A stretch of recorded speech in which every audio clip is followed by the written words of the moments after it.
SITಯ ಮುಂದೆ HD ರೇವಣ್ಣ ಬಂಧನ ಆಯ್ತಲ್ಲ, ಕಣ್ಣೀರಿಟ್ಟಿದ್ದಾರಂತೆ HD ರೇವಣ್ಣ. ನಿನ್ನೆ SIT ಮುಂದೆ ಕಣ್ಣೀರು ಹಾಕಿದ್ರಂತೆ HD ರೇವಣ್ಣ. ಕಣ್ಣೀರು ಹಾಕಿ ಒಂದಿಷ್ಟು ವಿಚಾರಗಳನ್ನು ತೋಡ್ಕೊಂಡಿದ್ದಾರೆ, ಅಳಲಲ್ಲಿ ತೋಡ್ಕೊಂಡಿದ್ದಾರೆ. ರೇಪ್ ಕೇಸ್ಗೂ ನನಗೂ ಸಂಬಂಧ ಇಲ್ಲ ಅಂತ ಕಣ್ಣೀರು ಇಟ್ಟಿದ್ದಾರೆ. ನನಗೆ ರೇಪ್ ಕೇಸ್ಗೆ ಯಾವುದಕ್ಕೂ ಸಂಬಂಧ ಇಲ್ಲ, ವಕೀಲರ ಜೊತೆ ನಾನು ಮಾತನಾಡಬೇಕು ಅಂತ ಹೇಳಿ ಭಾವುಕರಾಗಿದ್ದಾರಂತೆ. ನಿನ್ನೆ ಆರೋಗ್ಯ ತಪಾಸಣೆ ವೇಳೆಯಲ್ಲೂ ಕೂಡ ರೇವಣ್ಣನ ಕಣ್ಣಲ್ಲಿ ಕಣ್ಣೀರು ಜಿನುಗ್ತಾ ಇತ್ತು. ಕಿಡ್ನಾಪ್ ಕೇಸ್ನಲ್ಲಿ HD ರೇವಣ್ಣ ಅವರ ಬಂಧನ ಆಗಿದೆ. ಈ ರೇಪ್ ಕೇಸ್ಗೂ ನನಗೂ ಸಂಬಂಧ ಇಲ್ಲ ಅಂತ ಹೇಳಿ SIT ಅಧಿಕಾರಿಗಳ ಮುಂದೆ ಕಣ್ಣೀರು ಹಾಕಿದ್ದಾರೆ HD ರೇವಣ್ಣ.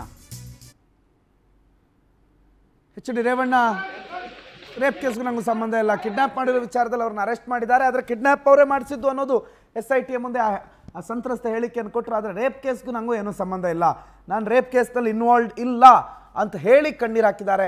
ನಾನು ನಮ್ಮ ಲಾಯರ್ ಜೊತೆ ಮಾತಾಡಬೇಕು ಅಂತಲೂ ಕೂಡ ನಿನ್ನೆ ಕೇಳಿದ್ರಂತೆ. ಒಟ್ಟಾರೆ HD ರೇವಣ್ಣ ಅವ್ರ ಕಣ್ಣಲ್ಲೂ ಕಣ್ಣೀರು ಬಂದಿದೆ. HD ರೇವಣ್ಣ ಅವ್ರ ಭಯ ಇಲ್ಲ, ನನಗೇನೂ ಆಗಲ್ಲ, ಕಾನೂನು ಹೋರಾಟ ಮಾಡ್ತೀವಿ ಅಂತ ಅಂದಿದ್ರು. ಆದರೆ ಕಣ್ಣೀರು ಹಾಕೋ ಪರಿಸ್ಥಿತಿಗೆ ಅವ್ರು ಬಂದು ನಿಂತಿದ್ದಾರೆ.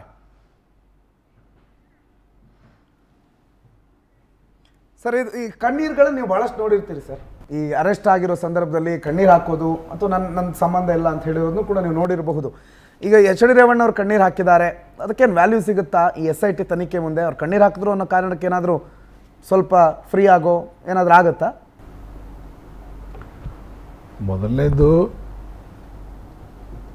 ಪ್ರತಿಷ್ಠಿತ ವ್ಯಕ್ತಿ ಇರೋದ್ರಿಂದ ಯಾರು ಮೈ ಮುಟ್ಲಿಕ್ಕೆ ಹೋಗೋದಿಲ್ಲ, ಮರ್ಯಾದೆ ಕೊಟ್ಟು ಮಾತಾಡ್ತಾರೆ, ಬೈಲಿಕ್ಕೂ ಹೋಗೋದಿಲ್ಲ. ಏನು ಲೀಗಲ್ ಪ್ರೊಸೀಜರ್ ಏನಿದೆ ಆ ಪ್ರಕಾರ ಕೆಲವೊಂದು ಪಾಯಿಂಟ್ಗಳನ್ನು ಮೊದಲೇ ನೋಟ್ ಮಾಡ್ಕೊಂಡಿರ್ತಾರೆ.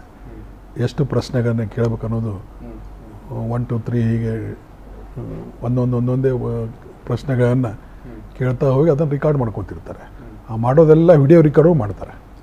ಪ್ರತಿಯೊಂದು ವಿಟ್ನೆಸ್, ಇದು VIP ಕೇಸ್ ಇರೋದ್ರಿಂದ ಪ್ರತಿಯೊಂದು ವಿಟ್ನೆಸ್ಸನ್ನು ವಿಡಿಯೋ ರಿಕಾರ್ಡ್ ಮಾಡೇ ಮಾಡ್ತಾರೆ.